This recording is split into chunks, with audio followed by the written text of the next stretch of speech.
अस्सलामुअलैकुम। आज हम अपने लेक्चर नंबर 1, क्योंकि हमने टॉपिक 1 कल पढ़ा था और टॉपिक 1 में सब टॉपिक 1.1 पढ़ा था। ठीक है, तो उसमें से हमने बेसिक उसमें से बातें सीखी थी जो बड़ी इंपॉर्टेंट थी एमसीक्यूज़ के लिए। तो आज हम पढ़ेंगे इसका पूरा सब टॉपिक, सब कुछ जो इसके अंदर आता है वो सब कुछ आज हम पढ़ने वाले हैं। ठीक है, तो स्टार्ट करते हैं। पेज नंबर 1 है मेरे पास। Geographic location, Pakistan is India located in South Asia. तो ये सबको पता है कि पाकिस्तान जो है वो साउथ एशिया में लोकेटेड है। ठीक है, Pakistan is standing latitude, Pakistan का स्टैंड है 24 to 37 डिग्री इन नॉर्थ। ठीक है, and longitude from 61 to 75 degrees east. It serve as a bridge between South Asia and South West Asia, providing a crucial link for regional connectivity. अब आपको बताता हूँ कि जो लॉन्गिट्यूड और लैटीट्यूड में फ़र्क क्या होता है। चले जी, हमने ये पढ़ लिया कि अब इसमें आप लोगों को ये पता होना चाहिए कि लैटीट्यूड क्या होता है और लॉन्गिट्यूड क्या होता है। ठीक है, तो सबसे पहले मैं आप लोगों को यहाँ पे ये बताऊँगा कि आप लोगों को इक्वेटर और पोल का पता होना चाहिए। तो याद रखें ये अर्थ है। ठीक है, अर्थ के सेंटर से ये इस तरह लाइन जा रही है जो कि इसकी वेस्ट से और ईस्ट तक जा रही है। इस लाइन को हम कहेंगे ये क्या है, ये लाइन हमारे पास है इक्वेटर। ठीक है, और ये सीधी लाइन इस तरफ जा रही है नॉर्थ से साउथ तक, तो इसको हम कहेंगे कि ये हमारे पास है पोल। ठीक है, तो ये हमारे पास इक्वेटर है, ये हमारे पास पोल है। ठीक है, तो अब लैटीट्यूड की बात करेंगे तो सिंपल लैटीट्यूड में आपने यही चीज़ डिस्कस करनी है कि लैटीट्यूड क्या होता है। लैटीट्यूड ये होता है कि जब आप जो है वो, ठीक है, ईस्ट से वेस्ट तक चले हैं। ठीक है, तो ये इसका क्या बन गया, ये इसका बन गया लैटीट्यूड। ठीक है, जब आप ईस्ट से वेस्ट चलते हैं तो उसका क्या बनता है, लैटीट्यूड बनता है। ठीक है, और अगर आप इसी तरह जो है अगर आप ईस्ट से वेस्ट चले तो बना लैटीट्यूड, और अगर आप इसी तरह नॉर्थ से साउथ की तरफ चले, ठीक है, तो ये इसका बन जाएगा लॉन्गिट्यूड। ठीक है, ये बेसिक बातें हैं जो कि आप लोगों को पता होनी चाहिए। इन बेसिक बातों के बिना आप लोग रट्टा लगाएंगे और आपको बाद में याद नहीं रहेंगी कि एक्चुअली में लैटीट्यूड क्या होता है, लॉन्गिट्यूड क्या होता है। लॉन्गिट्यूड सिंपल आप लोग इस चीज़ से भी याद रख लें कि जो कि बड़ी आसान है कि लॉन्गिट्यूड सीधी लाइन लॉन्ग। ठीक है, ये लॉन्ग होता है, इसका याद रखने। और लॉन्गिट्यूड लॉन्ग है और ये अपने पास पोल्स रखेगा। ठीक है, तो लॉन्ग पोल्स। ठीक है, नॉर्थ से साउथ तक रखना होगा। लैटीट्यूड जो है वो लेटा हुआ होगा, इसके अंदर लेट आया हुआ है। ठीक है, और ये अपने पास फिर सारी सी बात है इक्वेटर रखेगा। समझ आ गई है ना। अब आपने एरिया पढ़ना है। पाकिस्तान का टोटल एरिया ये 2024 को मद्देनजर रखकर इंफॉर्मेशन प्रिपेयर की गई है। ठीक है, तो पाकिस्तान का एरिया जो है वो 8,81,913 किलोमीटर है। ठीक है, और Pakistan rank 33 largest country in the world. ठीक है, अब पाकिस्तान के ट्रेड रूट्स पढ़ते हैं। Pakistan offer central Asian republic stars, ठीक है, आज significant route to the Arabian sea. ठीक है, तो पाकिस्तान सेंट्रल एशियन रिपब्लिक्स के ज़रिए जो है वो अरेबियन सी तक, जो कि इसके साउथ में है, ठीक है, इसके साउथ में उसको जो है वो रूट प्रोवाइड करता है। अब यहाँ पर एक बात उठती है आपके पास, the development of the China Pakistan economic corridor, CPEC, जितना भी मैं कहूँ ना बहुत ज़्यादा इम्पोर्टेंट है। ठीक है, करंट अफेयर के लिहाज से और इंग्लिश ऐसे के लिहाज से इसमें से बहुत कुछ आता है। ठीक है, इसमें से जो है वो बहुत कुछ आता है, तो ये याद रखिएगा। अब एक्चुअली में क्या है कि इस further enhance the connectivity providing access to Indian Ocean and Arabian Sea through Pakistan. तो इंडियन ओशन को और अरेबियन सी को जो है वो पाकिस्तान के ज़रिए मिलाता है चाइना पाकिस्तान इकोनॉमिक कॉरिडोर। इसको मैं ब्रीफ इंट्रोडक्शन आपको दूं तो क्या होता है कि पाकिस्तान की एक पोर्ट है गवादर। ठीक है, पाकिस्तान की क्या कौन सी पोर्ट है, गवादर, वो जाके मिलती है, ठीक है, चाइना के, ये मैं LW लिख रहा हूँ, इसका मतलब है नॉर्थ वेस्ट, चाइना के नॉर्थ वेस्ट रीजन के साथ। ठीक है, और चाइना के नॉर्थ वेस्ट रीजन समझ आ गई ना आपको, तो ये है बात। ठीक है, ग्वादर मिली चाइना के नॉर्थ वेस्ट रीजन से, जिसका नाम है जिनजियांग। ठीक है, जिसका नाम क्या है, जिसका नाम है जिनजियांग। तो उससे जाके ये क्या करती है, उससे मिलती है विया नेटवर्क ऑफ रेलवेज, हाईवेज और पाइपलाइंस। ठीक है, रेलवेज के ज़रिए, पाइपलाइंस के ज़रिए उससे जाके मिलती है। और ये जो है ग्वादर टू काशगर, ठीक है। तो अगर हम इसकी देखें लंबाई, तो ये ग्वादर से काशगर तक इसका फासला जो है वो कितना है, वो 2700 किलोमीटर है। ठीक है, तो आपने ये याद रखना है, मैंने ब्रीफ इंट्रोडक्शन आपको दिया है कि ये एक्चुअली में होती क्या है, क्योंकि कल अगर कोई आपसे CPEC के बारे में पूछ ले तो आप उससे चाहे ये तो बता सको ना कि ये ग्वादर पोर्ट से चाइना के नॉर्थ वेस्टर्न रीजन जिंजाक से कनेक्ट होती है रेलवेज़ के ज़रिए, पाइपलाइंस के ज़रिए और हाईवेज़ के ज़रिए। ठीक है, और ग्वादर से काशगर तक इसका फासला 2700 किलोमीटर है। तो आप उसे इतनी बात बता सको, ठीक है, क्योंकि आप अभी बिगनर हो, आप लोग इसके बारे में सिर्फ इतनी इन्फॉर्मेशन इसके बारे में रखो। ठीक है, तो आगे जाएंगे तो इसके बारे में फुल प्रोजेक्ट हम पढ़ेंगे। तो अब नेक्स्ट पेज पर जाते हैं जी। नेक्स्ट हम पढ़ते हैं ग्वादर पोर्ट के बारे में। ठीक है, ग्वादर पोर्ट में हमारे पास आ जाता है द पोर्ट ऑफ ग्वादर। अब आपको सिंपल ग्वादर पोर्ट के बारे में बताता हूँ कि ये होती क्या है। सबसे पहले आप लोग ये देख लें, the port of Gwadar with its deep waters continue to be a focal point for trade ships from China. ठीक है, CARS, ठीक है, जो कि हम पीछे पढ़ के आगे central Asian republics and Asian countries.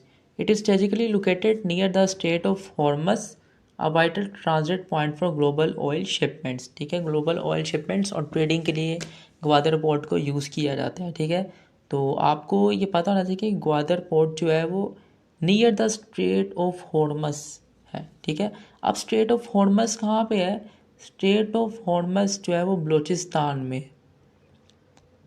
ठीक है, स्ट्रेट ऑफ हॉर्मस कहाँ पे है, स्ट्रेट ऑफ हॉर्मस बलूचिस्तान में है। अब ये स्ट्रेट ऑफ हॉर्मस बिटवीन है। ठीक है, ये मैं लिख रहा हूँ बिटवीन है, स्ट्रेट ऑफ हॉर्मस जो बिटवीन है पर्शियन गुल्फ के। ठीक है, स्ट्रेट ऑफ हॉर्मस बिटवीन किसके है, पर्शियन गुल्फ के और गुल्फ ऑफ अमान। ठीक है, तो ये गुल्फ ऑफ ओमान। ठीक है, तो ये याद रखिए, जो स्ट्रेट ऑफ हॉर्मस है वो पर्शियन गुल्फ के बिटवीन है। ठीक है, मैं फिर से लिख रहा हूँ, पर्शियन गुल्फ आप लोगों को पता चल गया होगा। ठीक है, तो ये आपने लिख लेना कि गुल्फ ऑफ ओमान। ठीक है, पर्शियन गुल्फ और गुल्फ ऑफ ओमान के बिटवीन है। तो ये आपने चीज़ याद रखनी है कि ग्वादर पोर्ट कहाँ पे। ठीक है, ऑयल शिपमेंट के लिए यूज़ होती है, ट्रेडिंग के लिए यूज़ होती है। अब एक कराची पोर्ट भी होती है, वो भी पूछा जा सकता है आपको। तो कराची पोर्ट जो होती है वो बड़े बड़े जो है वो जैसे कार्गो वगैरह होती है उनको शिपमेंट के लिए यूज़ होती है। ठीक है, वो डिफरेंट है, ग्वादर पोर्ट डिफरेंट है। ठीक है, तो इसके अलावा नेक्स्ट हम जाते हैं access to the sea of Afghanistan. ठीक है, Afghanistan being landlock indeed find access to sea. तो अफ़गानिस्तान ने जो है ये समुंदर तक पहुंचना है। ठीक है, तो वो इधर जो है वो हमारे पाकिस्तान से हेल्प आउट लेगा। ठीक है, इसके ज़रिए वहाँ पे पहुँचेगा। इसका मतलब यही है कि हमें अब जो रिसेंटली जो है वो पाकिस्तान की ताजिकिस्तान के दरमियान जो शिपमेंट हुई है। ठीक है, तो ताजिकिस्तान के दरमियान, ठीक है, तो ये चीज़ जाहिर करती है कि पाकिस्तान जो है वो कितनी इम्पोर्टेंस का हामिल है शिपमेंट के ज़रिए से। ठीक है, तो ये आपने याद रखना है। ठीक है, ये चीज़ें मैं बहुत ज़्यादा इम्पोर्टेंट बता रहा हूँ आप लोगों के लिए, ये चीज़ें बहुत ज़्यादा इम्पोर्टेंट है। आप लोग इनको ज़रूर देखिएगा, इनको पढ़िएगा, इनको बार बार अटैम्प्ट कीजिएगा। ऑयल प्रोडक्शन है, while Pakistan lies near the Persian Gulf. तो पाकिस्तान पर्शियन गुल्फ के लाई करता है, मैंने आपको बता दिया, स्टेट ऑफ हॉर्मस में, जो कि इसके बिटवीन है। अब एक बार ये भी कई बार क्वेश्चन आ जाता है कि जी पाकिस्तान की जो है वो कौन लो करता है पाकिस्तान को कि वो पर्शियन गुल्फ ये जो है ग्वादर पोर्ट को इस्तेमाल कर सकें। तो आपने याद रखना है कि ओमान, ठीक है, ओमान से पाकिस्तान ने यह हक लिया हुआ है। ठीक है, अब फर्दर चीज़ें हम बाद में बताएंगे क्या है। Where a significant portion of world's oil is produce. ठीक है, मैंने पहले बता दी ऑयल शिपमेंट होती है, तो सबसे ज़्यादा ऑयल वहाँ पे बताता था कि पाकिस्तान एक ऑयल पैदा करने वाला कंट्री नहीं है, लेकिन फिर भी पाकिस्तान की शिपमेंट जो है वो बहुत ज़्यादा जो है वो ग्लोबल एनर्जी मार्केट्स बनी हुई है, एक अहमियत की हामिल है। ठीक है, तो ये हमारे पास था। इसके बारे में अब नेक्स्ट स्लाइड पे चलते हैं। नेक्स्ट स्लाइड पे चलते हैं। यही है कि the information provided historical reference to Pakistan geographical agent is provided by former president Musharraf in 2006। Pakistan role as a pivotal geographic nexus. ठीक है, नेक्सस का मतलब आप लोगों को पता होना चाहिए। नेक्सस का मतलब होता है ताल्लुक। ठीक है, मीनिंग में ज़्यादा फोकस नहीं करूँगा। नेक्स्ट चलते हैं आगे। पाकिस्तान इकोनॉमिक कोऑर्डिनेशन ऑफ गदर पड़ी हम पढ़ चुके हैं। एससीओ और पाकिस्तान। एससीओ का मतलब होता है शंघाई कोऑपरेशन ऑर्गेनाइजेशन। ठीक है, पाकिस्तान जो है वो इस कम्युनिटी का मेंबर बना था जून 2017 में। ये चीज़ें जो मैं लिखवाता हूँ ना, इसको नोट कर लिया करें। ठीक है, जून 2017 में बना था। अब ये बनाई किस लिए गई थी, तो ये बात आप लोग याद रखिएगा कि ये बनाई गई थी जो सेंट्रल एशियन कंट्रीज है ना, ठीक है, उनके आपस में क्या हो, ट्रस्ट पैदा हो, आपस में फ्रेंडशिप पैदा हो। ठीक है, फ्रेंडशिप पैदा हो। ठीक है, अब जब उनके आपस में फ्रेंडशिप पैदा होंगे तो वो आपस में मिलके काम करें अपनी डेवलपमेंट के लिए। ठीक है, तो वो डेवलपमेंट के लिए काम करें। तो इसका मेन रोल जो है वो ये था। ठीक है, सिंपल ये लिखा हुआ है। जैसे रीजनल कनेक्टिविटी। ठीक है, रीजन्स को एक दूसरे के साथ मिलाती थी और इकोनॉमिक इंटीग्रेशन में हेल्प आउट करती थी। ग्वादर पोर्ट के बारे में हम पढ़ चुके हैं। इसमें जो है वो नई बात यह है कि it attach to Arabian sea. ठीक है, for central Asian countries and China. ठीक है, तो पोजीशन ये है कि ये हमें जो है वो अरेबियन सी तक पहुंचाती है ग्वादर पोर्ट। ठीक है जी, for central Asian countries and China, जिसकी वजह से हम एशियन कंट्रीज़ तक चले जाते हैं। ठीक है, और चाइना तक चले जाते हैं। ठीक है, तो ये हमारे पास ग्वादर पोर्ट हमें पहले अरेबियन सी तक पहुंचाते हैं। अरेबियन सी से हम एशियन कंट्रीज़ और चाइना तक अपनी रसाई हासिल करते हैं। ठीक है, तो ये आपने चीज़ याद रखनी है। नेक्स्ट स्लाइड पे चलते हैं, जिसमें हमारे पास है Eurasian connectivity. Pakistan continues to serve as a natural link between SCO states and Arabian sea. ठीक है, तो पाकिस्तान जो एससीओ स्टेट्स और अरेबियन सीज के दरमियान जो एक नेचुरल लिंक है, किसके लिए, ट्रेड के लिए और एनर्जी ट्रांजेक्शन्स के लिए। ट्रेड करेंगे तो वो क्या नाम है, पैसा कमाएंगे, और जब पैसा कमाएंगे तो इससे जो है वो उनकी डेवलपमेंट होगी, उनकी इकोनॉमी स्ट्रॉन्ग होगी। ठीक है, ये एक रूल है। अब इसमें एक एससीओ स्टेट्स हम पहले भी पढ़ चुके हैं, तो एससीओ के कुछ बातें मैं आपको बताता हूँ। एससीओ के कुछ होते हैं फुल मेंबर्स। ठीक है, और भी इसके मेंबर्स होते हैं। ठीक है, लेकिन हम फुल मेंबर्स के बारे में पढ़ेंगे। इसके फुल मेंबर्स टोटल अभी तक जो है वो 8 हैं। ठीक है, और उनके मैं नाम डिस्कस कर देता हूँ कि वो कौन कौन से हैं। तो उसमें सबसे पहले है पाकिस्तान है, चाइना है, ठीक है, इंडिया है, पाकिस्तान, चाइना, इंडिया, रूसिया, ठीक है, किर्गिज़स्तान है, ठीक है, किर्गिज़स्तान है, और काज़ाकिस्तान है। ठीक है, काज़ाकिस्तान, KAZKHSTAN, काज़ाकिस्तान। ठीक है, काज़ाकिस्तान है। और इसके बाद जो इसको हाईलाइट कर लेते हैं आप लोग वीडियो पॉज करके। तो इसके बाद है अज़्बकिस्तान।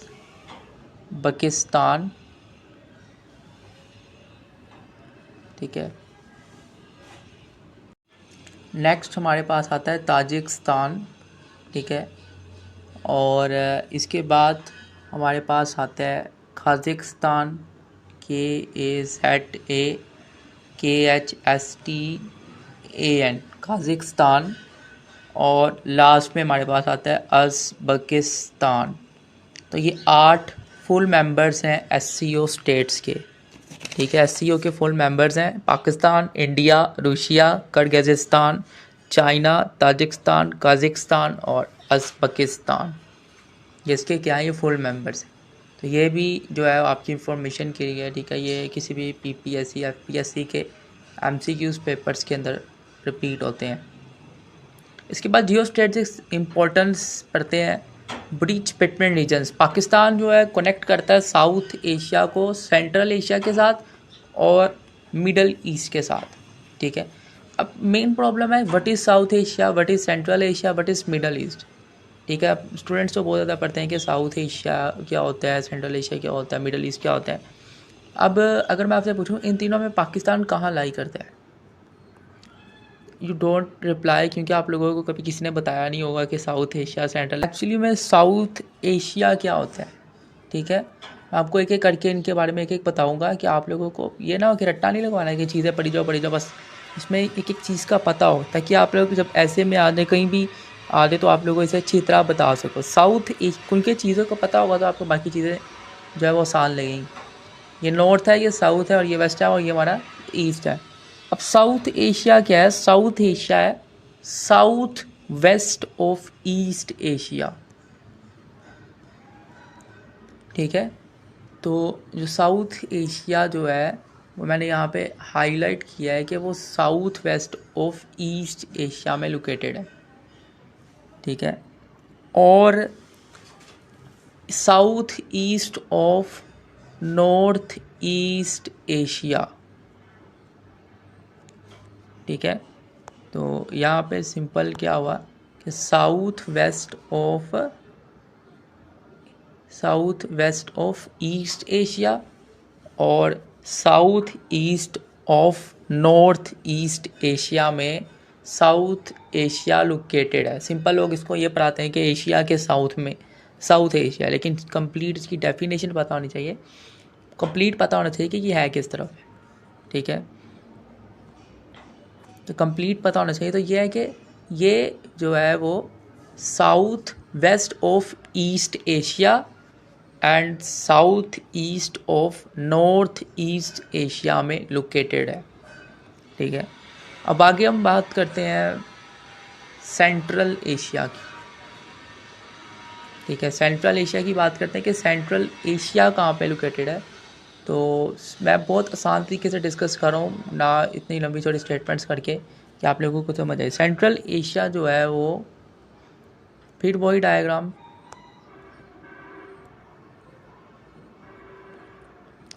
ठीक है। तो सेंट्रल एशिया जो है वो स्टैंड करता है, ठीक है, स्टैंड करता है, वो होता है बिटवीन नॉर्थ वेस्ट, ठीक है, between north west of West Asia, ठीक है। ये ए लिखा है, ये ए है, इसका मतलब है एशिया।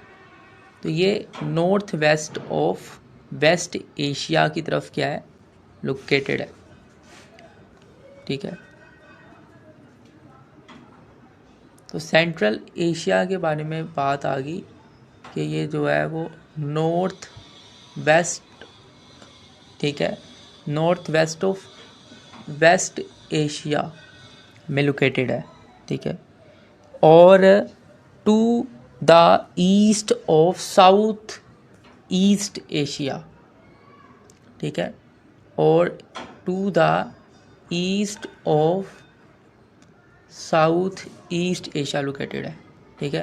तो यहाँ से मैंने सिंपल कॉन्सेप्चुअल डायग्राम बनाकर समझाया। मैं इसको सिंपल काइंडेड वर्ड में लिखूँ तो इसमें हम ये कहेंगे कि जो सेंट्रल एशिया है ना, ठीक है, स्टैंड है ईस्ट एशिया में, और ये प्रेजेंट है north west of West Asia, ठीक है, north west of West Asia, ठीक है। North west of West Asia में प्रेजेंट है सेंट्रल एशिया, ठीक है। ये हो गई हमारे पास पहली बात कि north west of West Asia में प्रेजेंट है। अब दूसरी बात सेंट्रल एशिया के बारे में हमारे पास होगी, वो ये होगी कि ये जो है east of South East Asia, ठीक है, east of South East Asia में प्रेजेंट है, ठीक है। तो ये हमने साउथ एशिया भी पढ़ लिया और सेंट्रल एशिया के बारे में भी ये चीज़ें पढ़ ली। अब नेक्स्ट हमारे पास जो बात आती है वो आती है मिडल ईस्ट, ठीक है। मिडल ईस्ट क्या है, ठीक है। अब मिडल ईस्ट स्टूडेंट्स ने बहुत से ऐसे में भी पढ़ा होगा, इसमें पता नहीं होगा कि मिडल ईस्ट होता क्या है। तो मिडल ईस्ट ये है कि मिडल ईस्ट जो है वो वेस्टर्न एशिया, इजिप्ट जैसे इलाके इसके अंदर आ जाते हैं, ठीक है। सिंपल जो पढ़ाते हैं टीचर्स को ये बताते हैं कि इसके अंदर जो है वो वेस्टर्न एशिया आ जाता है, ठीक है, और इसके अंदर जो है वो इजिप्ट आ जाता है, ठीक है, वेस्टर्न एशिया और इजिप्ट आ जाता है। तो ये भी एक ठीक बात है, लेकिन एक और बेहतरीन जो बात अगर हम इसके ऊपर करेंगे तो ये होगी कि ये lands around southern and eastern shores of Mediterranean sea. तो मैं अगर ये कहूँ कि ये मेरे पास जो है वो मेडिटेरेनियन सी है, ठीक है, तो इसके इर्द गिर्द, ठीक है, जितनी भी ज़मीन होगी lands around southern and eastern shores of Mediterranean sea, ठीक है, तो इसके साउथर्न और ईस्टर्न शोर्स में जितनी भी जो है वो समुंदर होंगे उसके गिर्द जो ज़मीन होगी वो मिडल ईस्ट है, ठीक है। तो ये मैंने लिख लिया मिडल ईस्ट, ठीक है। मिडल ईस्ट क्या होगे कि लैंड्स अराउंड, ठीक है, साउथर्न एंड वेस्टर्न शोर्स, ठीक है, ये मैंने लिखा साउथर्न एंड वेस्टर्न शोर्स, ठीक है। तो lands around southern and western shores, ठीक है, ऑफ मेडिटेरेनियन सी, ठीक है, MS का मतलब हुआ मेडिटेरियन सी। तो lands around southern and western shores of Mediterranean sea, ठीक है, जिसके अंदर अरेबियन पेनिसुला आ जाता है, ठीक है, ईरान, नॉर्थ अफ्रीका, ठीक है, उसके इर्द गिर्द इलाकों में आ जाते हैं, तो इसे कहते हैं हम मिडल ईस्ट, ठीक है। तो इसमें ये ब्रीफली बेसिक चीज़ें थी जो डिस्कस की हैं, आगे जाके इसको एक्सप्लेन भी करेंगे हम। Pakistan act as a bridge connecting South Asia with Central Asia and Middle East. Pakistan, अच्छा अगर पूछा जाए कि पाकिस्तान साउथ एशिया में है, सेंट्रल एशिया में या मिडल ईस्ट में है, तो Pakistan is located in South Asia, ठीक है। तो पाकिस्तान खुद साउथ एशिया में लोकेटेड है, ठीक है। तो ये पूछा जा सकता है कि पाकिस्तान किस तरफ है, तो पाकिस्तान साउथ एशिया की तरफ है, ठीक है। तो ये आपने जो है वो बात जो है वो याद रखनी है।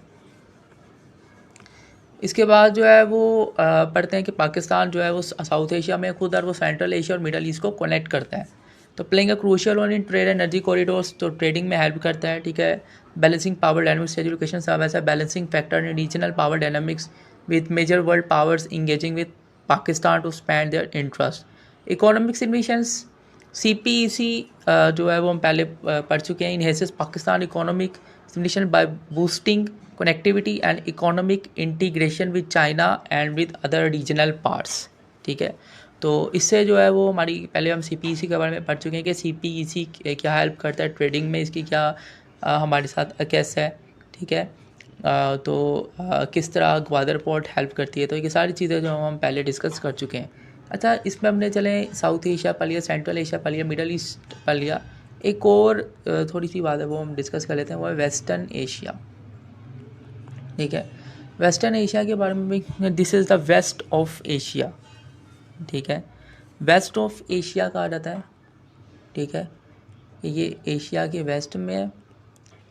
ये इसको ये कहा जाता है कि this is south west of Asia, ठीक है, या ये साउथ वेस्ट ऑफ एशिया में है, ठीक है।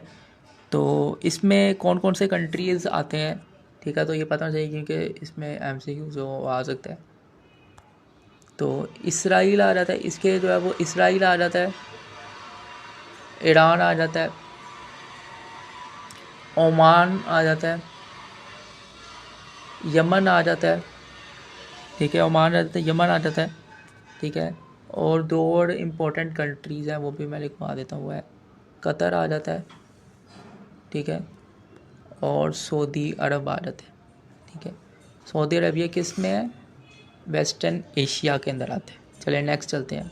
अब नेक्स्ट है ग्वादर पोर्ट स्टॉल। ग्वादर के बारे में पहले भी हम डिस्कस कर चुके हैं कि location near the state of Hormuz, ठीक है, बलूचिस्तान में, और बिटवीन द पर्शियन गुल्फ, ठीक है, और गुल्फ ऑफ ओमान ठीक है, ये हम पहले भी बहुत बातें कर चुके हैं इसकी लोकेशन के बारे में। Next attach to maritime routes. अब मैरीटाइम का मतलब क्या होता है? मैरीटाइम का मतलब होता है समुद्री रास्ता, रूट्स रास्ता समुद्री। तो समुद्री रास्ता देती है किन किन को देती है? ट्रेड के लिए मिडल ईस्ट को, सेंट्रल एशिया को और बाकियों को, ठीक है। The port and CP is economic development होती है इसे, ठीक है, and expected to bring economic prosperity to Balochistan and Pakistan, creating new infrastructure and investment opportunities. जिससे लोग जो है वो इस कंट्री में इन्वेस्ट करते हैं कि हमें क्योंकि यहाँ से फ़ायदा हो रहा है। तो समरी ये हुई कि जो जनरल मुशर्रफ ने जो ये उनकी ग्वादर पोर्ट के वहाँ से विजन था वो मटेरियलाइज है, ठीक है। पाकिस्तान एलिवेटेड, पाकिस्तान का स्टेटस इससे जो है वो बढ़ा हुआ था। जनरल मुशर्रफ ने जो पाकिस्तान की इसका विजन रखा तो उसकी वजह से पाकिस्तान का स्टेटस जो है वो ज़्यादा इंक्रीज़ हो चुका है। जी स्टूडेंट, आज हमने ग्वादर पोर्ट्स के बारे में पढ़ा है, CPC के बारे में पढ़ा है, सेंट्रल एशिया के बारे में पढ़ा है, साउथ एशिया के बारे में पढ़ा है, ठीक है, वेस्ट एशिया के बारे में पढ़ा है, मिडल ईस्ट के बारे में पढ़ा है। तो हमने बहुत सी चीज़ें सीखी हैं आज के चैप्टर में, आज के लेक्चर में। अब कल के लेक्चर के लिए तैयार रहिएगा, ठीक है। कल हम जो है पाकिस्तान की बाकी एक्सप्लेन करेंगे, ठीक है, कि पाकिस्तान के ट्रेडिंग जो जितने भी कॉन्ट्रैक्ट्स हुए हैं वो किस किस के साथ हुए हैं और इसका क्या बेनिफिट हुआ है पाकिस्तान को, और बहुत कुछ हम कल डिस्कस करेंगे। तो कल के लेक्चर के लिए तैयार रहेंगे, इसको बेहतरीन तरीके से तैयार कीजिएगा क्योंकि यहाँ पे मैंने एक एक चीज़ आपको बहुत बेहतरीन तरीके से एक्सप्लेन किया है। आप लोग अपने अकेडमीज़ में भी देखें, जाके कंपैरिजन करें तो आप लोगों को पता चले कि अकेडमीज़ और हमारा डिफरेंस कितना है। वो पैसे लेकर आपसे कितना चीज़ें एक्सप्लेन नहीं करते जो कि हमने आपको एक एक चीज़ करके एक्सप्लेन की है। तो आप लोग डिफरेंस देखना, ठीक है। और हमारे लिए सिर्फ इम्पोर्टेंस ये है कि आप लोग हमें सिर्फ दुआ दें, ठीक है। हमारी फ़ीस सिर्फ है, आप चैनल को सब्सक्राइब करें, फॉलो करें हमें, और हमारे लिए ये एक इम्पॉर्टेंट है कि सिर्फ आप हमें दुआ दें, ठीक है। इसके अलावा कुछ नहीं है, ठीक है। स्टूडेंट्स बहुत से यहाँ पे होते हैं जो कि अफसर बनना चाहते हैं, लेकिन ऐसा होता है कि उनके घर वाले जो है वो उनको सपोर्ट ही नहीं करते हैं, ठीक है।